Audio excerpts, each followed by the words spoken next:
Eh bien, bonjour à tous et merci à nouveau d'être présents dans le cadre du Salon international Santé Innovation à Santexpo. Donc, nous sommes sur l'année 2022, sous le signe évidemment de la labellisation évidemment autour du Conseil de l'Union européenne.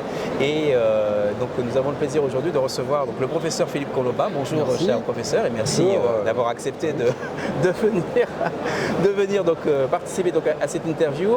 Et le contexte de cette rencontre porte d'abord sur un concept que vous avez initié depuis de nombreuses années, sur la démarche participative. Alors quelques mots peut-être pour en parler. Et puis ensuite on est évidemment dans un événement national à Santexpo et probablement qu'il y aurait des pistes intéressantes pour développer cette acculturation collective autour de cette démarche. Alors peut-être dans un premier temps. Bon, merci de m'inviter. Enfin, on collabore très souvent, donc merci beaucoup.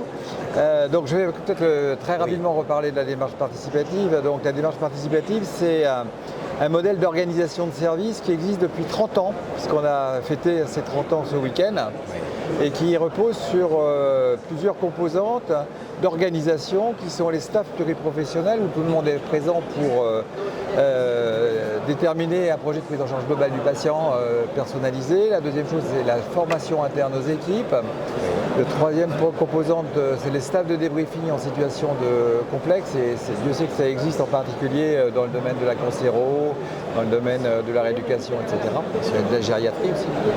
Et la quatrième espace d'échange, c'est des espaces d'échange de managers qui réunissent régulièrement pour la décision en intelligence collective les médecins et les cadres du service. Et puis le cinquième composante, c'est les groupes de travail sur le travail réel.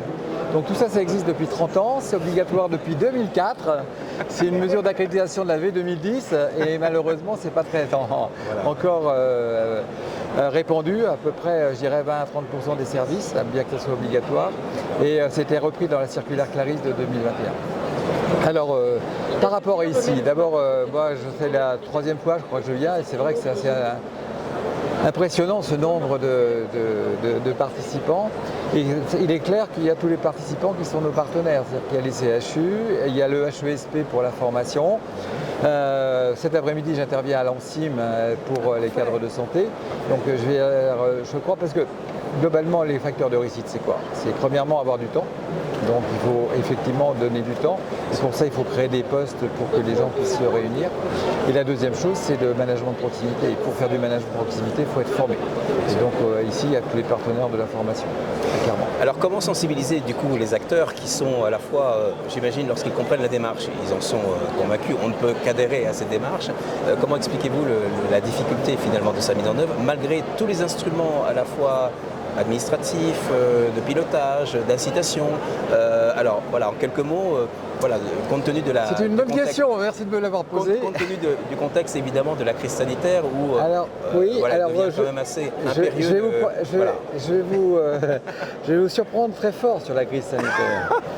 Je pense que la crise sanitaire a montré ce qu'il fallait faire et que malheureusement à distance on retourne sur l'ancien système et donc les gens sont bons. Je pense que c'est justement c'est le retour à l'ancien système qui fait que les gens partent. Parce qu'il y avait de l'autonomie, il y avait du management de proximité et de nouveau on revient sur la gouvernance et le système pyramidal. Et là les gens ne supportent pas, ils s'en vont. Donc je pense qu'il faut changer la gouvernance, il faut changer le management de proximité. Alors comment changer le management de proximité? Une vraie question. Je crois vraiment que ça va passer par la formation des managers. D'accord. Alors le prisme actuel qui est fortement activé, c'est le recrutement, puisque le salon actuel est caractérisé par une forte représentation des établissements de santé, donc de toute structure, je dirais, statutaire différente, avec un mot d'ordre. Il faut absolument reconquérir par le recrutement, mais aussi par la fidélisation, ce leitmotiv qui est animé aujourd'hui, en tous les cas, par l'ensemble. Je suis très inquiet. Alors quel est votre point de vue là-dessus? Et sommes-nous sur une voie vertueuse? Voilà. Non, je ne vois pas. C'est la question, la réponse est non. Il y a eu le même problème en 1980 aux États-Unis. Il y avait un absentéisme majeur, où il y avait une fuite. Et qu'est-ce qu'ils ont trouvé dans un système privé? C'est les hôpitaux magnétiques. Et je pense que si on n'est pas capable de faire ça dans les 2 ans qui viennent, avec un changement de la gouvernance et un changement du management de proximité, malheureusement l'hôpital public est mort. Alors, vous avez eu l'occasion de publier plusieurs ouvrages justement traitant de la démarche participative, naturellement, dont la cible était destinée auprès de toutes celles et ceux qui souhaitent s'investir dans cette démarche. Si on s'inscrit dans la logique de la formation, puisque vous êtes partie prenante, je dirais, sur des initiatives en termes de formation continue, on va dire pour les professionnels de santé, quelles sont les initiatives actuelles que vous menez à travers... Alors donc, on a pris contact avec à la fois tous les organismes de formation initiale et continue, et on propose un programme qui est multiprofessionnel. Ça, je crois que c'est important d'essayer de mettre les gens ensemble. Deuxièmement, donc un programme qui comprend à la fois le travail en équipe, le management de proximité, le leadership, et puis qui va aussi comprendre, alors on commence à aller, l'accompagnement à la prise en charge et à la mise en place. Donc, je pense que ça c'est important, c'est-à-dire qu'il ne faut probablement pas faire un one-shot. Il faut que les hôpitaux comprennent qu'ensuite il faut 2 ou 3 séances pour voir ce qui peut se passer et comment ça peut bouger. D'accord.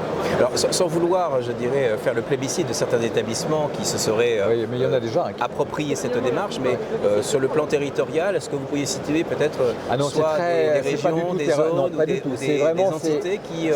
Il y a des entités, mais c'est... Voilà, c'est disparate. C'est très disparate et ça dépend, je pense, beaucoup de la personnalité des directeurs et des médecins et des cadres. Est-ce que vous pensez que cette démarche peut être aussi présentée, proposée en formation initiale, notamment auprès de certains cycles de formation préparant à des fonctions de responsabilité ou des fonctions aussi de pratique en collectif de travail? Si la réponse est oui, est-ce que cette démarche est déjà un petit peu aussi en vogue dans certains... Je vous propose d'aller sur le site de l'Observatoire où il y a les recommandations de l'Observatoire sur la formation initiale. Notre idée sur la formation initiale électrique, c'est d'avoir donc un partenariat avec le HESP sur ce programme proposé. La deuxième chose, c'est on a un groupe de travail qui normalement se met en place avec le CEFIEC et l'ANSSI à la rentrée sur les écoles de cadre. Et troisièmement, on a un rendez-vous prévu avec la conférence des doyens. D'accord. Dernière question, qui est une question un petit peu délicate, mais dans le contexte électoral actuel, c'est toujours intéressant de se faire quelques préconisations.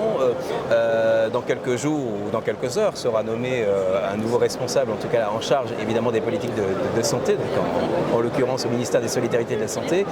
Est-ce que vous auriez peut-être 1 ou 2 préconisations qui seraient intéressantes dans le contexte, encore une fois, de la crise sanitaire actuelle et de la nécessité de valoriser la démarche, on va dire, participative dans toutes ses formes? Quelles seraient peut-être 1 ou 2 préconisations que, en toute amitié, vous pourriez partager compte tenu d'une mission récente que vous avez occupée d'ailleurs? Nous avons un manifeste sur le prochain président, le prochain gouvernement et le prochain quinquennat, donc nous l'avons écrit. 2 choses. La première chose, c'est mettre en place la loi RIS et la circulaire Clarisse. Et la mission La Fourcade, puisque c'est quasiment la même chose sur le médico-social. Donc mettre en place un circuit, en particulier d'activation de réseaux de proximité, pour mettre en place ces mesures. Et la deuxième chose, et je pense que c'est dans un deuxième temps, c'est créer les postes pour diminuer la charge de travail, et nous on est pour les quotas, en fonction des spécialités et en fonction des GIR pour les médico-sociales. Pour conclure, le fait que vous soyez médecin et à l'initiative de cette démarche participative, est-ce qu'il y a une singularité quelque part dans le développement de ce concept? Est-ce que le fait d'être médecin, d'être un professionnel de santé, sur une démarche quand même qui est une démarche particulièrement, on va dire plutôt managériale dans sa mise en œuvre, est-ce que le fait d'être médecin vous a donné une singularité dans la construction de cette démarche? Très clairement, mais quand on a créé la première association qui s'appelait le groupe de réflexion sur l'accompagnement et soins palliatifs néonataux, c'était essentiellement des soignants, des médecins, des cadres, des psychologues qui étaient devant la souffrance des soignants et qui ont voulu faire quelque chose, et c'est parti de là. Et donc maintenant, on en est à notre 5e nom, c'est ACAVI, Association pour la qualité de vie des soignants. Voilà. Donc allez sur notre site, ACAVI avec un S, c'est important. Oui, et donc on a effectivement des actions en cours, on a les régionales de la qualité de vie au travail, en partenariat avec vous. Et Trilogie Santé. Et Trilogie Santé, absolument, donc dans toutes les régions de France. Et puis on est en train de monter notre premier congrès à Tours les 9 et 10 mars prochains sur le travail en équipe.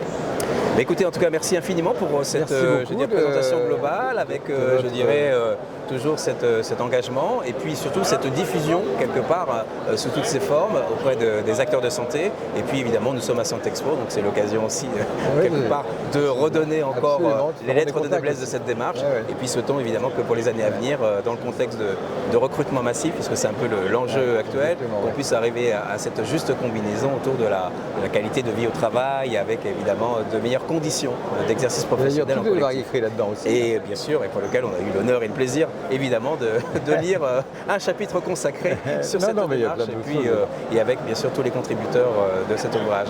Merci infiniment, merci beaucoup professeur Philippe Colomba. À bientôt avec plaisir. Merci beaucoup. Elle rêve. Ouh, c'est fini.